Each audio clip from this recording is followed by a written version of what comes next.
Мысалы, Hizbut Tahrir деген ұйым бар. Бұл халықаралық экстремистік ұйым. Олардың түпкі мақсаты мына зайырлы демократиялық мемлекетті жойып, ислам халифатын құру деген идеясы. Мемлекет құру. Иә, мына зайырлы бұл болмайды, ислам мемлекеті болып деген сияқты. Мына халықаралық экстремистік ұйымда табылған таблиғ жамағат деген ұйымда болды. Ол фундаменталист көзқарастарымен 3 күндік 40 күндік уағыздарға шығып, түбі мына ислами құндылықтарды насихаттап, түбі ислами құндылықтар нәтижесінде ислам мемлекеті деген көзқарасқа баратын жағдай да бар. Одан кейінгі мынау ат-такфир уал хижра деген ұйым да бар. Аты айтып тұрғандай тәкпірмен айыптау. Мынау зайырлы демократиялық мемлекет бұл ислам мемлекеті емес.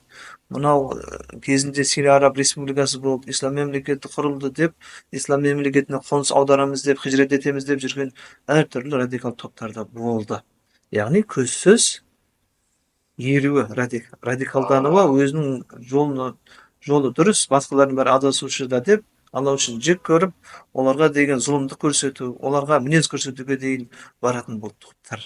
Ал сондай топқа бейім болатын сол 18 мен 35 жас аралығындағы сол өтпелі кезеңде жүрген азаматтар. Енді оңалту жұмыстарында да дұрыс нәтижелерге жеткізіп, енді қазақ тілінде мақал бар ғой, адасқанның айыбы жоқ, қайта үйрен тапқан соң деген мақсатында. Әлбетте оларды оңалту жұмыстар нәтижесінде дәстүрлі құндылықтарға бейімдеп, олар өзінің сол жолда жүргендерін дұрыс емес екенін көз жетіп, өкініп, мына дәстүрлі ислам дінін ұстанып қазіргі таңда дұрыс бағытта жүрген азаматтарда жиі кездеседі.